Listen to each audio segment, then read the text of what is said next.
সম্মানিত মাসজিদের মুসল্লি, গুনাহে জারিয়া অনেকগুলো উদাহরণ রয়েছে। কয়েকটা উদাহরণ দিয়ে যাই। মেয়ের বাবা যারা আছেন অনেক রকম চিন্তা করেন যে আমার মেয়ে শিল্পী হবে, আমার মেয়ে নাচ গান বাদ্যযন্ত্র ইত্যাদি এগুলো করবে, আমার মেয়ে নায়িকা হবে, গায়িকা হবে, আমার মেয়ে মিডিয়ায় টেলিভিশনে খবর করবে, অনেক রকমের চিন্তা। আপনি যদি মেয়েকে এইভাবে তৈরি করে যান যে আমার মেয়ে টেলিভিশনে খবর করবে বেপরদা হয়ে, আমার মেয়ে নাচ গান বাদ্যযন্ত্র ইত্যাদি টিকটকে নাচানাচি এগুলো করবে, যতদিন পর্যন্ত এগুলো করবে, নাচ গান বাদ্যযন্ত্র ইত্যাদি এগুলো করবে, বেপরদা হয়ে চলাফেরা করবে, পিতা হিসাবে তার গুনাহের একটা ভাগ আপনিও পাবেন। কেন আপনি মেয়েকে এইভাবে তৈরি করলেন? কেন তৈরি করলেন?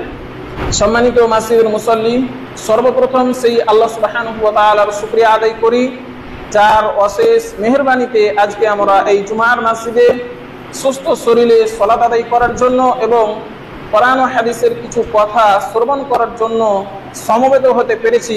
তাই সকলে দিল খুলে মহব্বতের সঙ্গে বলি আলহামদুলিল্লাহ। অতঃপর দরুদ ও সালাম বর্ষিত হোক প্রিয় নবী মুহাম্মদুর রাসূলুল্লাহ সাল্লাল্লাহু আলাইহি ওয়াসাল্লামের প্রতি সাল্লাল্লাহু আলাইহি ওয়াসাল্লাম। সম্মানিত মাসজিদের মুসল্লি, আমি আজকে আপনাদের সম্মুখে পবিত্র কোরআন থেকে দুইটি আয়াত তেলাওয়াত করেছি এবং নবী মুহাম্মদুর রাসূলুল্লাহ সাল্লাল্লাহু আলাইহি ওয়াসাল্লামের লক্ষ লক্ষ মুখনিসৃত বাণীর মধ্য হতে একটি হাদিস পাঠ করেছি। উল্লেখিত আয়াতে কারিমা এবং হাদিসকে সম্মুখে রেখে আজকে আমার আলোচনার বিষয় হবে সাদাকায়ে জারিয়া এবং গুনাহে জারিয়া। সম্মানিত মাসজিদের মুসল্লি, সাদাকায়ে জারিয়া এবং গুনাহে জারিয়া এই দুইটাই প্রযোজ্য হলো একজন ইমানদারের জন্য বিশেষভাবে। এই পৃথিবীর প্রত্যেকটা মানুষকেই পরকালে পাড়ি জমাতে হবে, আর পরকালে পাড়ি জমানোর আগে আমরা পৃথিবীতে কে কি কাজ করে গেলাম, সাদাকায়ে জারিয়ামূলক কাজ যদি আমি আর আপনি করে যেতে পারি, তাহলে যতদিন এই কাজগুলো চালু থাকবে, জারি থাকবে, ততদিন আমরা কবর থেকে সওয়াব পাবো। আর যদি গুনাহে জারিয়ামূলক কাজের ব্যবস্থা আমরা করে যাই, গুনাহে জারিয়ামূলক কাজ আমরা করে যাই, তাহলে যতদিন এই কাজগুলো প্রতিষ্ঠিত থাকবে, এই গুনাহ আমাদেরকে কবর থেকে পেতে হবে। তো সাদাকায়ে জারিয়া এবং গুনাহে জারিয়া এই বিষয়ের উপরে কোরআন এবং সহিহ সুন্নাহর আলোকে কথা হবে ইনশাআল্লাহ। ওয়া মা তাওফীকি ইল্লা বিল্লাহ আলাইহি তাওয়াক্কালতু ওয়া ইলাইহি উনীব। রব্বি ইশরাহ লি সাদরি ওয়া ইয়াসসির লি আমরি ওয়াহলুল উকদাতাম মিন লিসানি ইয়াফকাহু কওলি। রব্বি জিদনি ইলমা, রব্বি জিদনি ইলমা, রব্বি জিদনি ইলমা। সুবহানাকা লা ইলমা লানা ইল্লা মা 'আল্লামতানা ইন্নাকা আনতাল আলিমুল হাকীম। সম্মানিত মাসজিদের মুসল্লি, আল্লাহ রাব্বুল আলামিন বলছেন সূরা আল ইমরান সূরা নম্বর 3 আয়াত নম্বর 185, কুল্লু নাফসিন যায়িকাতুল মাউত ওয়া ইন্নামা তুওয়াফাউনা উজুরাকুম ইয়াওমাল কিয়ামাহ ফামান যুহযিহা আনিন নারি ওয়া উদখিলাল জান্নাতা ফাকাদ ফাজ ওয়া মাল হায়াতুদ দুনিয়া ইল্লা মাতাউল গুরুর। আল্লাহ রাব্বুল আলামিন বলছেন, নিশ্চয় যাদের জান রয়েছে, যাদের জীবন রয়েছে, তাদেরকে মৃত্যুর স্বাদ আস্বাদন করতে হবে। নিশ্চয় প্রত্যেক ব্যক্তি মৃত্যুর স্বাদ আস্বাদন করবে এবং তোমরা সবাই কিয়ামতের দিন পরিপূর্ণ বিনিময় প্রাপ্ত হবে।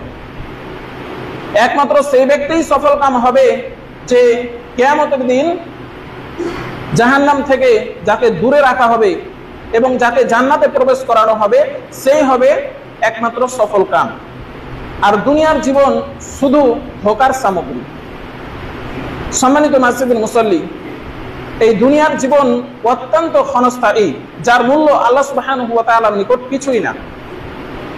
যে ব্যক্তি এই দুনিয়াতে ভালো কাজ করবে, ভালো আমল করবে, কিয়ামতের দিন সে এর উত্তম প্রতিদান পাবে। আর যে ব্যক্তি মন্দ কাজ করবে, পাপ কাজ করবে, সেও তার প্রতিদান পাবে। তো সর্বপ্রথমে বলবো সাদাকায়ে জারিয়া। সাদাকায়ে জারিয়া এটি আরবি শব্দ। সাদাকা শব্দের অর্থ হলো দান করা, আর জারিয়া শব্দের অর্থ হলো প্রবাহমান, অর্থাৎ এমন দান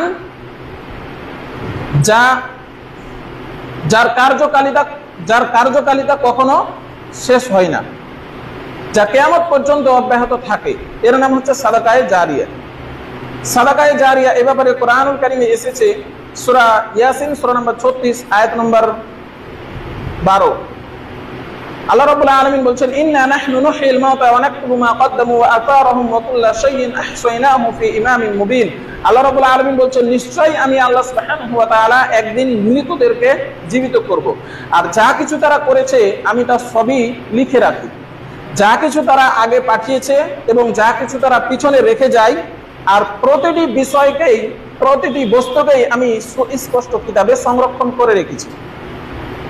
এই আয়াতের ব্যাখ্যায় তিনটি কথা এসেছে যে মানুষের আমলনামা তিন ধরনের হয়। এক নম্বর, মানুষের ভালো মন্দ কাজ আল্লাহ সুবহানাহু ওয়া তাআলার দফতরে লিখে নেওয়া হয়।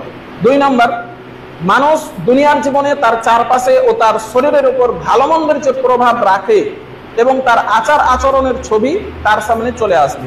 তিন নম্বর, মানুষ দুনিয়ার জীবনে নিজের ভবিষ্যৎ প্রজন্ম তথা সমাজে যেসব ভালো মন্দের প্রভাব চালু করে যাবে এবং তা যতদিন পর্যন্ত চালু থাকবে ভালো মন্দ অনুযায়ী হিসাবের খাতায় লিপিবদ্ধ হতে থাকবে। এই জন্য নবী মুহাম্মদ সাল্লাল্লাহু আলাইহি ওয়াসাল্লাম তার উম্মতের জন্য সাদাকায়ে জারিয়ার উপদেশ দিয়েছেন। আনাস রাদিয়াল্লাহু আনহু হতে বর্ণিত, তিনি বলেন, রাসূল সাল্লাল্লাহু আলাইহি ওয়াসাল্লাম বলেছেন, হাদিসটি আপনি পাবেন মিশকাতের মধ্যে 5167 নম্বর হাদিস, ইয়াতবাউল মাইয়িতা সালাসা ফায়ারজিউ ইসনান ওয়া ইয়াবকা মাআহু ওয়াহিদ ইয়াতবাউহু আহলুহু ওয়া মালুহু ওয়া আমালুহু ফায়ারজিউ আহলুহু ওয়া মালুহু ওয়া ইয়াবকা আমালুহু। রাসূল সাল্লাল্লাহু আলাইহি ওয়াসাল্লাম বলছেন, এই পৃথিবীর প্রত্যেকটা ব্যক্তিকেই যখন কবরে দাফন করার জন্য নিয়ে যাওয়া হয় বা হবে, তাকে তিনটা জিনিস ফলো করে। এক নম্বর, তার পরিবারের লোকজন তাকে ফলো করে। দুই নম্বর, তার ধন সম্পদ তার সাথে থাকে। তিন নম্বর, তার আমল তার সাথে যায়। যখন তাকে কবরে দাফন করে দেওয়া হয়, ফায়ারজি ও ইসলাম, দুইটা জিনিস তার কাছ থেকে রিটার্ন চলে আসে। একটা হচ্ছে তার পরিবারের লোকজন, মানে তাকে কবরে রাখার জন্য, তাকে দাফন করার জন্য যারা গিয়েছিল, তার পরিবারের লোকজন তার কাছ থেকে রিটার্ন চলে আসে। আর তার ধন সম্পদ তার কাছ থেকে রিটার্ন চলে আসে। ওয়ায়াবকা আমালুহু, আর তার কবরে যেটা সঙ্গী হয়ে থেকে যায় সেটা হচ্ছে তার আমল। এখন এই আমলটা যদি দুনিয়ার জীবনে আপনার ভালো হয়, তাহলে কবরটা আপনার জন্য ভালো হবে। আর দুনিয়ার জীবনে যদি আপনার আমলটা খারাপ হয়, তাহলে কবরটা আপনার জন্য মন্দ হয়ে যাবে। রাসূল সাল্লাল্লাহু আলাইহি ওয়াসাল্লামের বক্তব্য হলো, মানুষ মারা যাওয়ার পরে তার আমলের দরজা বন্ধ। আল্লাহর নবী বলছেন, সহিহ মুসলিমের হাদিস, হাদিসটি সুনানে আবু দাউদের মধ্যে পাবেন 2880 নম্বর হাদিস। আবু হুরায়রা রাদিয়াল্লাহু আনহু হতে বর্ণিত, তিনি বলেন, রাসূল সাল্লাল্লাহু আলাইহি ওয়াসাল্লাম বলেছেন, ইযা মাতাল ইনসানু কাতা আনহু আমালুহু ইল্লা মিন সালাসাতিন আসিয়া, মিন সাদাকাতিন জারিয়াহ আও ইলমিন ইনতাফাউ বিহি আও ওয়ালাদিন সালিহিন ইয়াদউ লাহু। রাসূল সাল্লাল্লাহু আলাইহি ওয়াসাল্লাম বলছেন, মানুষ মারা যাওয়ার পরে, মানুষ যখন মারা যায় তখন তার আমলের দরজা বন্ধ হয়ে যায়, তার আমলে আর কোনো আমলের সওয়াব যোগ হয় না। মানুষ যখন মারা যায় তখন তার আমলের দরজা বন্ধ হয়ে যায়, তার আমলে আর কোনো আমলের সওয়াব যোগ হয় না। তবে তিনটা কাজ যদি কেউ করে যেতে পারে, তাহলে সে কবর থেকে সওয়াব পাবে। এক নম্বর, মিন সাদাকাতিন জারিয়া, সাদাকায়ে জারিয়ামূলক কাজ যদি কেউ করে যেতে পারে, তাহলে সে কবর থেকে সওয়াব পাবে। সাদাকায়ে জারিয়া মানে এই মসজিদের জন্য যে জায়গা দিয়েছেন, এই মসজিদ হওয়ার জন্য যে জায়গা দিয়েছেন, ইট, বালি, পাথর, সিমেন্ট, রড, ইঞ্জিনিয়ার, মেধা, শক্তি, বুদ্ধি, পরিশ্রম, টাকা পয়সা যারা দিয়েছেন, একটা পাথরও যদি দিয়ে থাকেন, আপনার নিয়ত যদি খালিস থাকে, আল্লাহর জন্য করে থাকেন, তাহলে কিয়ামত পর্যন্ত যত মানুষ এই মসজিদে সালাত আদায় করবে, কিয়ামত পর্যন্ত যদি এই মসজিদ এখানে থাকে, যত মানুষ সালাত আদায় করবে, তাদের সওয়াবের একটা ভাগ আল্লাহ আপনার আমলনামায় পৌঁছে দিবেন। এর নাম হচ্ছে সাদাকায়ে জারিয়া। সাদাকায়ে জারিয়ার অনেকগুলো উদাহরণ রয়েছে, যেমন সহিহুল জামি 3602 নম্বর হাদিসে পাবেন, রাসূল সাল্লাল্লাহু আলাইহি ওয়াসাল্লাম বলেছেন, সাবউন ইউজরি লিল আবদি আজরুহুন্না ওয়া হুয়া ফি কবরিহি বাদা মাউতিহি। 7টা কাজ এমন যেটা করলে মানুষ কবর থেকে সওয়াব পাবে। 7টা জিনিস এমন যেটা করলে বান্দা কবর থেকে তার সওয়াব পাবে। মানে আল্লামা ইলমান, যে ব্যক্তি নিজে জ্ঞান অর্জন করার পরে অপরকে শিক্ষা দেয়, যে ব্যক্তি নিজে জ্ঞান অর্জন করার পরে অপরকে শিক্ষা দেয়। আও আজরা নাহরান, অথবা মানুষের সুবিধার জন্য পানির ব্যবস্থা করে দেয়। আও হাফারা বিরান, অথবা কুয়া খনন করে দেয়, পুকুর খনন করে দেয় মানুষের মঙ্গলের জন্য। আও গারাসা নাখলান, অথবা বৃক্ষরোপণ করে দেয়। এই গাছের ফল যতদিন পর্যন্ত এই গাছের ফল মানুষ পশু প্রাণী খাবে, এই গাছের নিচে বসে আরাম বিশ্রাম করবে, ততদিন পর্যন্ত ওই বৃক্ষরোপণকারী কবর থেকে সওয়াব পাবে। বৃক্ষরোপণ সম্পর্কে একটি চমৎকার হাদিস এসেছে। রাসূল সাল্লাল্লাহু আলাইহি ওয়াসাল্লাম বলেছেন, কিয়ামত এসে গেছে এমন অবস্থায় যদি তোমাদের কারো হাতে একটা ছোট্ট খেজুরের গাছ থাকে, তাহলে সে যেন সেটাকে রোপণ করে দেয়। আও বানা মসজিদান, অথবা মসজিদ নির্মাণ করে দেয়, আল্লাহর ইবাদতের জন্য মসজিদ বানিয়ে দেয়। আও ওয়ারাসা মুসহাফান, অথবা কোরআন কিনে মসজিদ মাদ্রাসায় বিতরণ করে। আও ওয়ালাদিন সালিহিন ইয়াদউ লাহু ইস্তাগফিরু লাহু বা'দা মাউতিহি, অথবা এমন সন্তান দুনিয়ায় রেখে যায় যে সন্তান তার মৃত্যুর পরে তার জন্য দোয়া করবে, ইস্তেগফার করবে। এরপরে রাসূল সাল্লাল্লাহু আলাইহি ওয়াসাল্লাম 2 নম্বরে বললেন, আও ইলমিন ইউনতাফাউ বিহি, উপকারী ইলম, এমন ইলমের ব্যবস্থা যদি কেউ করে দিয়ে যায় যে ইলমের মাধ্যমে মানুষ দুনিয়াতে উপকৃত হবে। ইমাম বুখারী রাহিমাহুল্লাহ আমাদের সামনে হাদিসের গ্রন্থগুলোকে একত্রিত করে সহিহ হাদিসগুলো আমাদেরকে দেওয়ার চেষ্টা করেছেন।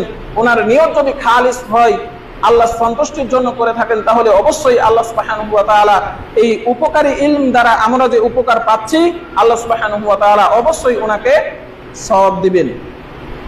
এই পর্যন্ত ইমাম আবু হানিফা, ইমাম মালিক, ইমাম শাফিঈ, ইমাম আহমদ বিন হাম্বল রাহিমাহুমুল্লাহ যতজন উলামায়ে কেরাম আমাদের সামনে ইলম বিতরণ করে গেছেন, কিতাব লিখে দিয়ে গিয়েছেন, অডিও ভিডিও লেকচার দিয়ে গিয়েছেন, যে কিতাবের মাধ্যমে মানুষ সারা পৃথিবীর মানুষ উপকৃত হচ্ছে, যে লেকচারের মাধ্যমে সারা পৃথিবীর মানুষ উপকৃত হচ্ছে, এইরকম উপকারী ইলম যদি কেউ রেখে যেতে পারে, তাহলে সে কবর থেকে সওয়াব পাবে।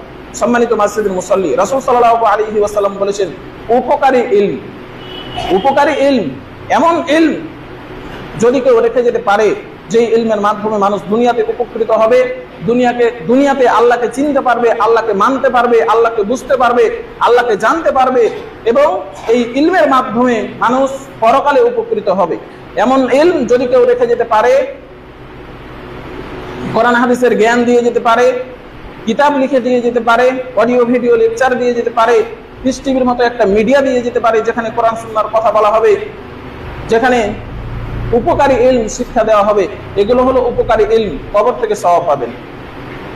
3 নম্বরে আল্লাহর নবী বললেন, আওয়ালাদিন সালিহিন ইয়াদউ লাহু, নেক সন্তান। আল্লাহর নবী এখানে নেক সন্তান রেখে যাওয়ার জন্য বললেন। আল্লাহর নবী আপনাকে এই কথা বলেননি যে আপনার সন্তানকে সমাজের দায়িত্বশীল বানাতে হবে। আল্লাহর নবী আপনাকে এই কথা বলেননি যে আপনার সন্তানকে একটা দলের নেতা বানাতে হবে। আল্লাহর নবী আপনাকে এই কথা বলেননি যে আপনার সন্তানকে সন্ত্রাস বানাতে হবে। আপনি যদি কবর থেকে সওয়াব পেতে চান, আজকে আপনার বয়স 20, 30, 40, 50, 60, 70 বছর হয়ে গেছে, আপনি এই কথা মনে রাখেন, আপনাকে মারা যেতে হবে, আপনাকে মৃত্যুবরণ করতে হবে। আর আপনি যখন মৃত্যুবরণ করবেন, কবরে চলে যাবেন, কবর থেকে আফসোস করবেন আর বলবেন যে আমার সন্তানটা দুনিয়া থেকে আমার জন্য কেন দোয়া করে না। এই কথা আপনি বলবেন, আফসোস করবেন আর বলবেন। কেন? কারণ কবর পর্যন্ত আপনি যে সওয়াব পাবেন সেটা হচ্ছে আপনার নেক সন্তান। নেক সন্তান যদি দুনিয়ায় রেখে যেতে পারেন, তাহলে আপনার এই নেক সন্তান আপনার জন্য দোয়া করবে আর আপনি তার সওয়াব কবর থেকে পাবেন। পরকালে উপকারে আসবে নেক সন্তানের দোয়া। সম্মানিত মসজিদের মুসল্লি, সন্তানকে নেক সন্তান হিসেবে গড়ে তোলার চেষ্টা করবেন। তাহলে দেখবেন যে আপনার মৃত্যুর পরে আপনার সন্তান আপনার জন্য দোয়া করবে, আপনার সন্তান মানুষের সাথে ভালো ব্যবহার করবে, মানুষের সাথে ভালো আচরণ করবে, আপনার জন্য দান সদকা করবে, আপনার জন্য ওই দোয়া করার জন্য দূর থেকে আলিম নিবে না। কোনো হুজুরকে বলবে না যে হুজুর সাহেব আমার বাবার জন্য একটু দোয়া করেন তো, এই কথা বলবেন না। নিজে দোয়া করবে, নিজে 5 ওয়াক্ত সালাতের পরে দোয়া করবে, নিজে তাহাজ্জুদের পরে দোয়া করবে যে হে আল্লাহ রব্বির হামহুমা কামা রাব্বায়ানি সগীরা, হে আল্লাহ তুমি আমার পিতামাতার প্রতি রহম করো যেভাবে শৈশবে তারা আমাকে লালন পালন করেছেন। এর নাম হচ্ছে নেক সন্তান। এইরকম সন্তান রেখে যাওয়ার চেষ্টা করবেন। এর নাম হচ্ছে নেক সন্তান। নেক সন্তান আল্লাহর কাছে যা চাইবেন, আল্লাহর কাছে যা দোয়া করবেন, আল্লাহ তাই কবুল করে নেবেন। নেক সন্তান আল্লাহর কাছে যা দোয়া করবেন, আল্লাহ তাই কবুল করে নেবেন। এই জন্য পিতা হিসেবে এটা আপনার দায়িত্ব, আপনার কর্তব্য যে আপনার সন্তানকে নেক সন্তান হিসেবে গড়ে তোলার। এটা পিতামাতা হিসাবে আপনার গুরুত্বপূর্ণ দায়িত্ব। আপনি যদি আপনার সন্তানকে নেক সন্তান হিসেবে গড়ে তুলতে না পারেন, তাহলে এই সন্তানের দ্বারাই আপনি পরকালে ক্ষতিগ্রস্ত হবেন, এমনকি দুনিয়াতেও ক্ষতিগ্রস্ত হতে হবে। তো সাদাকায়ে জারিয়া এই ব্যাপারে 3টি কথা বললাম। এইবার আসুন গুনাহে জারিয়া। গুনাহে জারিয়া মানে আমি আর আপনি যদি এই পৃথিবীতে এমন কোনো কাজ করে যাই, এমন কোনো পাপ কাজ চালু করে যাই, যেই পাপ কাজ, যেই গুনার কাজ, যেগুলো ইসলামের সীমালঙ্ঘনের কাজ, আল্লাহর নাফরমানিমূলক কাজ, যেখানে আল্লাহ সুবহানাহু ওয়া তাআলার নাফরমানিমূলক কাজ করা হবে, ইসলামের সীমালঙ্ঘন করা হবে, এইরকম কাজের ব্যবস্থা যদি আমি আর আপনি করে দিয়ে যাই, তাহলে মরার পরে এই যে গুনাহ রয়েছে, মরার পরে আপনি এই গুনাহ পেতে থাকবেন। আল্লাহ যেমন সহিহ বুখারীর মধ্যে এসেছে 7321 নম্বর হাদিসের বর্ণনা, আব্দুল্লাহ রাদিয়াল্লাহু আনহু হতে বর্ণিত, তিনি বলেন রাসূল সাল্লাল্লাহু আলাইহি ওয়াসাল্লাম বলেছেন, লাইসা মিন নাফসিন তুকতালু ইল্লা যুলমান কানা আলা ইবনি আদম আল আউয়াল কিফলুম মিনহা। যে কোনো ব্যক্তি অন্যায়ভাবে মানুষ হত্যা করবে, তার গুনার একটা ভাগ আদম আলাইহিস সালাতু ওয়াস সালামের প্রথম সন্তান, প্রথম হত্যাকারী কাবিলের ওপর পড়বে, কারণ সেই প্রথমে হত্যার রীতি চালু করেছে। তাহলে এই হাদিসের আলোকে আমি একটা কথা বলতে পারি, এই হাদিসের আলোকে আমি যদি একটা কথা বলি তাহলে ভুল হবে না। সেটা হচ্ছে, এই দুনিয়াতে যারাই পাপ কাজ চালু করেছে বা করবে, যারাই আল্লাহ সুবহানাহু ওয়া তাআলার নাফরমানিমূলক কাজ চালু করেছে বা করবে, ইসলামের সীমালঙ্ঘনের কাজ চালু করেছে বা করবে, যারাই পাপ কাজ চালু করবে, আল্লাহ সুবহানাহু ওয়া তাআলার সাথে শিরক করার পাপ কাজ চালু করবে, বিদআত করার চালু করবে, এবং গান বাজনা বাদ্যযন্ত্র ইত্যাদি এগুলো তৈরি করবে, যে কোনো পাপ কাজ করবে, যে কোনো পাপ কাজ আবিষ্কার করবে, যে কোনো গুনার কাজ আবিষ্কার করবে, যারাই করবে আর যারাই সাহায্য সহযোগিতা করবে, তারা পাপ কাজ করে যতটুকু গুনাহ পাবে, আপনার আমলনামায় আল্লাহ সুবহানাহু ওয়া তাআলা এমনি তাদের সমান সমান গুনাহ লিখে দিবেন।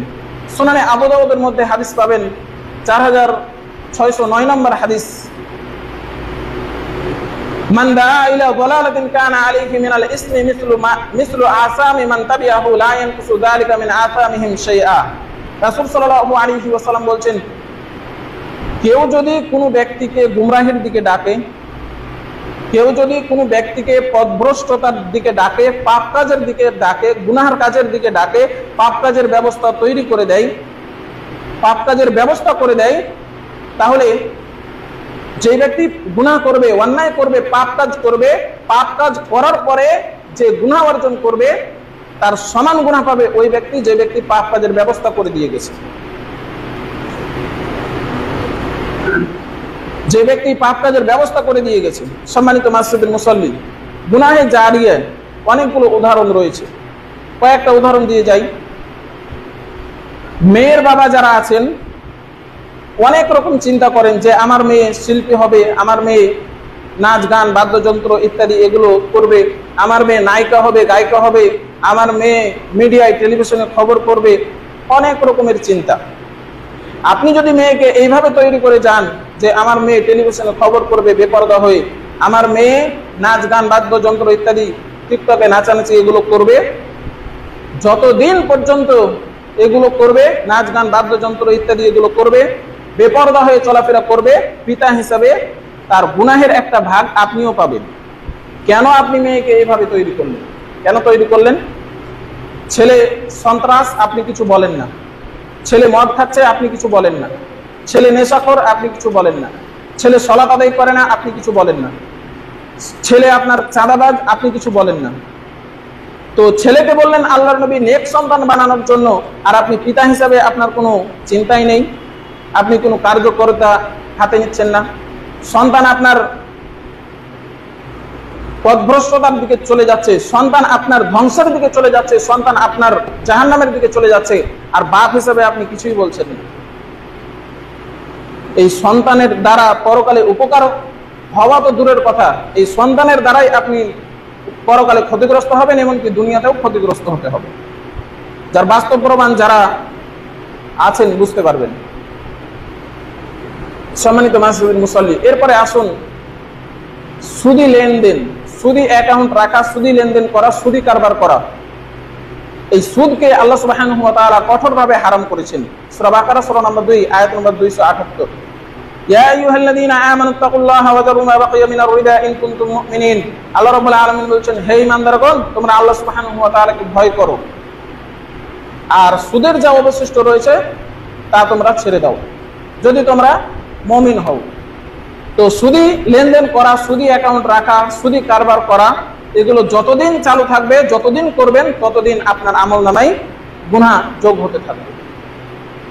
এর গুনাহ আপনি কবর পর্যন্ত পেতে থাকবেন। যেখানে শিরক করা হয়, শিরকের আড্ডাখানা যদি আপনি তৈরি করে দিয়ে যান, শিরকের ব্যবস্থা যদি আপনি করে দিয়ে যান, যত মানুষ শিরক করবে তাদের সমান গুনাহ আপনি পাবেন, কারণ আপনি চালু করেছেন, কোনো কমতি নেই, পাবেনই। এর নাম হচ্ছে গুনাহে জারিয়া। যে ব্যক্তি একটা বিদআত চালু করলো, যতদিন পর্যন্ত মানুষ এই বিদআত করবে তার সমান গুনাহ পাবে ওই ব্যক্তি যে ব্যক্তি বিদআত চালু করেছে। এরপরে ভুয়া মেসেজ, অনেক সময় দেখা যায় মানুষকে বিভ্রান্ত করার জন্য অনেকে বিভিন্ন মেসেজ লিখে অন্যদেরকে পাঠায়। সেখানে লেখা থাকে রাসূল সাল্লাল্লাহু আলাইহি ওয়াসাল্লাম মদিনার এতজন আলেমকে স্বপ্নে দেখিয়েছেন, এই করতে হবে, এতজনকে পাঠালে সুখবর আসবে, আর এতজনকে না পাঠালে দুঃখ সংবাদ আসবে। এগুলো একদম ভিত্তিহীন, এগুলোর কোনো ভিত্তি নেই। এই কাজের ব্যাপারে রাসূল সাল্লাল্লাহু আলাইহি ওয়াসাল্লাম বলেছেন, মান কাযাবা আলাইকা মুতাআম্মিদান ফালিয়াতাবাওয়া মাকআদাহু মিনান নার। সহিহ বুখারীর মধ্যে হাদিসটি পাবেন 110 নম্বর হাদিস। রাসূল সাল্লাল্লাহু আলাইহি ওয়াসাল্লাম বলেছেন, যেই ব্যক্তি আমার উপর মিথ্যা আরোপ করলো সে যেন তার ঠিকানাকে জাহান্নামকে বানিয়ে নেয়, সে যেন তার ঠিকানা জাহান্নামকে বানিয়ে নেয়। অতএব যারা এই ধরনের বিভিন্ন মিথ্যা মেসেজ তৈরি করে অন্যদেরকে পাঠায় এবং যারাই এগুলো ছড়িয়ে বেড়াবে, এগুলো যারা শেয়ার করবে, তারা প্রত্যেকেই এই মিথ্যা ছড়ানোর অপরাধে লিপ্ত থাকবে। আর এই চেন যতদিন পর্যন্ত চালু থাকবে ততদিন পর্যন্ত ওই মেসেজ তৈরিকারী ও প্রচারকারী গুনাহগার হবে। এমন অবস্থায় সে যদি মারাও যায়, এই গুনাহ তার কবর পর্যন্ত পৌঁছাতে থাকবে। এরপরে ভিডিও পোস্ট করা, অন্যায় অশ্লীল ভিডিও পোস্ট করা, নাচ গান বাদ্যযন্ত্র ইত্যাদি এগুলো পোস্ট করা এবং শেয়ার করা, প্রচার করা।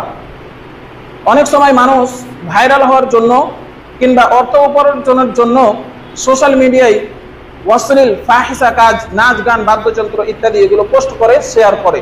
এটি খুবই জঘন্যতম কাজ, এটি খুবই জঘন্য কাজ। এই ভিডিও ইত্যাদি যারা শেয়ার করবেন তাদের সমান গুনাহ পাবে ওই ব্যক্তি যে ব্যক্তি এগুলো পোস্ট, এই ভিডিও থেকে এই ভিডিও ইত্যাদি যারা গুনাহ করবে, এগুলো দেখবে, তাদের সমান গুনাহ পাবে ওই ব্যক্তি যে ব্যক্তি এগুলো পোস্ট করেছে, শেয়ার করেছে। তো এগুলো থেকে আমাদেরকে বিরত থাকতে হবে। আল্লাহ সুবহানাহু ওয়া তাআলা আমাদের সবাইকে আজকের এই আলোচনা বোঝার এবং বাস্তব জীবনে আমলের মধ্যে নিয়ে আসার তৌফিক দান করুন, আমিন। একটা কথা ছেলেদের প্রতি, সন্তানদের প্রতি লক্ষ্য করে একটা কথা বলতে চাই, সেটা হচ্ছে আপনার পিতামাতা যদি সাদাকায়ে জারিয়ামূলক কোনো কাজের ব্যবস্থা করে দিয়ে যায়, তাহলে আপনি সেটা চেষ্টা করবেন, সেটাকে জারি রাখার, চালু রাখার চেষ্টা করবেন, কারণ এখান থেকে আপনার পিতামাতা সওয়াব পাবে। আর গুনাহে জারিয়ামূলক কাজের ব্যবস্থা যদি করে যায়, তাহলে আপনি অতি সত্বর যত তাড়াতাড়ি সম্ভব হয় সেটাকে বন্ধ করে দেওয়ার চেষ্টা করবেন, কারণ এখানে যা পাপ কাজ হচ্ছে আপনার পিতামাতা কবর থেকে উপভোগ করছে। এখানে যা পাপ কাজ হচ্ছে তাদের গুনাহের একটা অংশ আপনার পিতামাতার কবর আমলনামায় যোগ হচ্ছে। এই জন্য সন্তান হিসাবে এটা আপনার দায়িত্ব, আপনার কর্তব্য, এটা আপনাকে করতেই হবে। আপনার পিতামাতা যদি গুনাহে জারিয়ামূলক কোনো কাজের ব্যবস্থা করে দিয়ে যায়, সেটাকে বন্ধ করে দেওয়ার চেষ্টা করবেন। আর আপনি যদি কোনো গুনাহে জারিয়ার মতো কোনো কাজের সাথে জড়িত থাকেন, যেমন এই মোবাইলের যুগে এটা আমাদের জন্য আম হয়ে গেছে যে ফেসবুকে, ইউটিউবে, সোশ্যাল মিডিয়ায় অন্যায় অশ্লীল ভিডিও পোস্ট করা, নাচ গান বাদ্যযন্ত্র ইত্যাদি এগুলো পোস্ট করা, এগুলো হচ্ছে গুনাহে জারিয়া। আপনি যদি একটা গান শেয়ার করেন, একটা গান পোস্ট করেন, তাহলে এই গান যত মানুষ দেখবে, ধরে নেন 1 মিলিয়ন মানুষ দেখলো, 1 মিলিয়ন মানুষের যত গুনাহ হবে আপনার একাই তত গুনাহ হবে, কারণ আপনি পোস্ট করেছেন। আপনার দ্বারাই তারা গুনাহ করেছে, এগুলো হচ্ছে গুনাহে জারিয়া। এই কাজগুলো থেকে বিরত থাকবেন। আর সবসময় সাদাকায়ে জারিয়ামূলক কাজের ব্যবস্থা চেষ্টা করবেন, যে সাদাকায়ে জারিয়ামূলক কাজ যেন করতে পারি। যেমন সোশ্যাল মিডিয়ায় দেখবেন অনেক বিজ্ঞ ওলামায়ে কেরামের বক্তব্য পাবেন, কেরাত পাবেন, কোরআন তেলাওয়াত পাবেন, এগুলো আপনি শেয়ার করার চেষ্টা করবেন। এগুলো হচ্ছে সাদাকায়ে জারিয়া। এখান থেকে যত মানুষ হেদায়েত পাবে, যত মানুষ শিক্ষা অর্জন করবে, যত মানুষ কোরআন তেলাওয়াত করবে, তাদের সওয়াব আপনার আমলনামায় যোগ হতে থাকবে যতদিন এগুলো চালু থাকবে। সম্মানিত মসজিদের মুসল্লি, আল্লাহ সুবহানাহু ওয়া তাআলা আমাদের সবাইকে সাদাকায়ে জারিয়ামূলক কাজ করার এবং গুনাহে জারিয়ামূলক কাজ থেকে বিরত থাকার তৌফিক দান করুন। আমিন। ওয়া আখিরু দাওয়ানা আলহামদুলিল্লাহি রাব্বিল আলামিন। আমিন।